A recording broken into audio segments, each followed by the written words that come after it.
Welcome to Over 50 and Frank, the podcast that says the quiet parts out loud. I'm Shannon, also known as Frank when I drop the filter. Around here, we talk about aging, menopause, wellness, and life after 50 with honesty, humor, and zero apologies. If you're over 50 and craving real talk, pull up a chair and share with a friend. We're back with my friend and fellow content creator, Linda Wolfe, and this episode is about the part of GLP-1 medications that often gets skipped. Yes, these meds have helped many women feel healthier and more control their bodies, but they also come with some downsides. We're talking about the early challenges, the mental and physical adjustments, hair loss, and why it happens, and even something no one really prepares you for, how getting dressed can feel completely different when your body changes faster than your identity catches up. If you're considering a GLP-1 medication or already dealing with these changes you didn't see coming, this episode will make you feel less alone. Let's dive in. I am back with Linda. Last time we met, we talked about how awesome GLP-1 meds were and how they changed our lives. And now we're kind of going to talk about the downside of the GLP-1 meds and some of the things that we have come across in the realm of losing 60 pounds. How many pounds have you lost? 72. Yeah. So we talked about in the last episode how GLP-1s are great and they changed our lives. There's kind of like a downside to them that I've seen TikToks people talk about. Have you experienced anything like downsides of being on a GLP-1 med?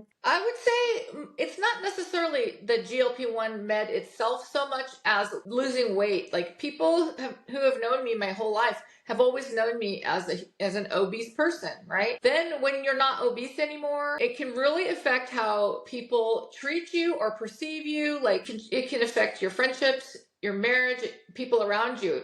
Have you noticed that? Like, what have you noticed? Yes, I have noticed that when I've lost weight, when I was first coming out and saying on TikTok, hey, I'm losing weight on a GLP-1, people were just like, are you sure that's safe? Like, and everybody had an opinion about it. And then when I lost weight, I had friends that were like, oh, well, I was worried about it being safe, but now like you're going to be on this for the rest of your life, right? Like, why would you want to do that? Like, why would I want to not be healthy anymore? Was kind of like my reaction to that. I have experienced the family and friends relationship issue. I had two friends that were moving away that I don't really talk to anymore. And part of it was that I had lost weight and I was a different person. I still have the same friend group, but there were just friends that just were like, it was, I don't know what it was. I never talked to them, but I just knew that something was there. And I will say, my husband's going to kill me for saying this. There's been some change in our relationship. Food and alcohol are things that I don't enjoy anymore. And it's been hard. Like, let's go have a glass of wine was our thing. And now it's like, I'm going to have a beer and you're going to drink a ginger beer. And it's changed the social dynamic. Oh, big time, for sure, because they don't have their food buddy anymore, their drinking buddy anymore. This is kind of a harsh term, and also like you're not the fat friend anymore.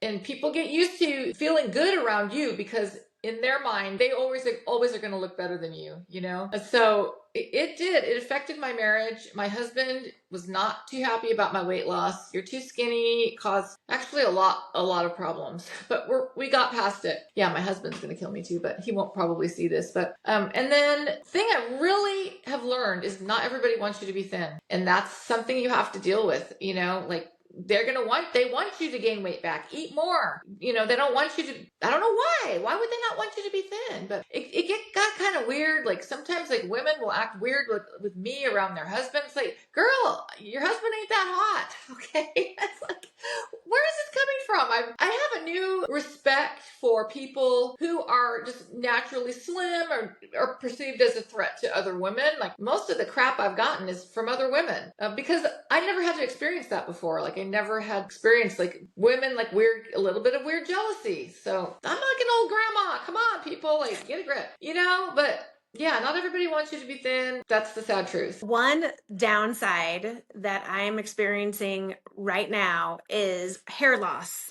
those listening on audio can't see, but I am losing hair right in here. And I was just talking to my gynecologist about this yesterday, and she thinks it's a combination of, well, first off, one of the things that you're supposed to do is when you take a GLP-1 med is take a multivitamin. I think it was a whole year before I started doing that. So now I make sure I take a multivitamin, and then I take a hair vitamin, and then I put stuff on my hair. But hair grows in a cycle. So once you start losing, you have to wait till the loss cycle is over before the grow back cycle goes. And also she says it could be menopause because telogen effluvium, like from testosterone. I had the same thing happen. Literally, I think I lost like a third of my hair. My hair was like down to my waist, really, really long. And I started like seeing tons of hair in my hairbrush in the shower. I was like freaking out. So there are some things that can really help that, including vitamins, but like Nizoral anti-dandruff shampoo, if you leave it on for 5 minutes, it stops the shedding. And I use minoxidil 5%, and my hair is all growing back. And I'm just going to show you something, okay? Ladies, if you're experiencing hair loss, get yourself a hair topper. I've been meaning to get whoever you get your hair toppers from,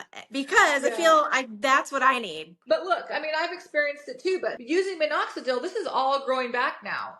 So it's kind of a pain to use, but it does work. It's kind of greasy. I just use it at night, and then I have to wash my hair in the morning. But so yeah, that's the problem. And I used to have beautiful, beautiful hair, but I would rather have thin hair and be thin than a huge, beautiful, giant head full of hair and be overweight. So that's just the sacrifice I have to take. But it is menopause too, I think, you know. So my poor hair, I have to put my hair topper back on at the break.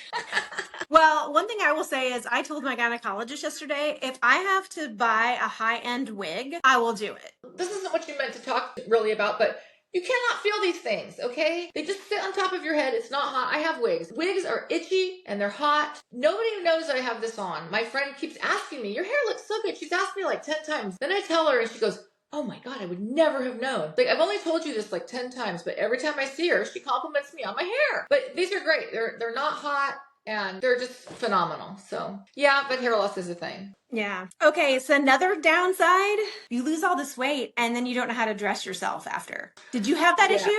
Well, like I got rid of everything in my closet, down to my underwear. Okay, one day I walked out of my bedroom and my underwear fell down to my ankles. I'm like, okay, I guess I need to get new clothes now, right? But I still had a lot of the same habits like I had from when I was overweight. Like, okay, if I found one thing that looked good on me, I would buy it in like multiple colors in that style. I have this Calvin Klein like shirt. I have it in 3 different sizes. I have like 5 of them because it was one of the few things that I thought looked okay on me. So I had those kind of habits. And then, you know, you have loose skin, and so you have to kind of deal with that too. So yeah, I had this uniform that I would wear. Leggings, a long top, and, you know, like something to cover my top, and Ugg boots or tennis shoes. That's all I could wear. So yeah, it's been really, really fun, like shopping and like kind of learning what looks good on me and what's age appropriate too. Like my inner 16-year-old wants to wear stuff that's not appropriate for a 62-year-old. You know, so I just missed out on so much. I wish I could just go back in time and get a new wedding dress, you know, and like would have been so much different, like what I would have chosen. It's kind of sad, you know. I look at my old prom dress and it's like I felt fat in my prom dress. I missed out on so much happiness in life because I was constantly feeling self-conscious about what I was wearing. And my mom kind of contributed to that. My mom was really nice, but my mom was thin. So it's just a whole nother story. So where did you get the topper? Where's it from? Okay, so where I got the topper is I went to a local wig shop. I have bought a lot of different toppers, okay? If you're new to toppers, go to a local wig shop where the person can help you. Now, what you need to be aware of is make sure that they're really color matching. Okay, this is a synthetic topper. The first one I got was like, oh yeah, this looks great on you. And then when I got home, my daughter goes, Mom, that's not even your right color. So you do need to be careful about the color match, but they can also trim it to you don't want your hair longer. You want it to be the right length as your natural hair, but you can get them on Amazon. You can get them all over the place, but you need to get a lace front one. Like I would go to a local wig shop until you know what you're doing. I still don't know what I'm doing. Well, Linda, thank you for being on the podcast again. I think you're going to so be a regular guest. Yay! I like being a guest. It's super fun. You'll be like the regular guest. There's like so many topics that I could talk to Linda about that I could bring her back every week. And Linda and I actually talked about doing this together. But then we were just like, I don't know. It's a big commitment for me to do it, every week. So yeah, it's all good. I'm happy to be a guest because I can say no if I don't feel like it. You can say no if you don't like the topic. Thank you, and we'll see you next time. Okay, thanks for having me. Thanks so much for listening to Over 50 and Frank. If today's conversation resonated with you, I'd love it if you'd follow the show, leave a review, or share this episode with a friend who needs to hear it. You can find links, resources, and everything we talked about in the show notes. I'm Shannon, and I'll be back next week with more candid conversations about style, wellness, and life after 50.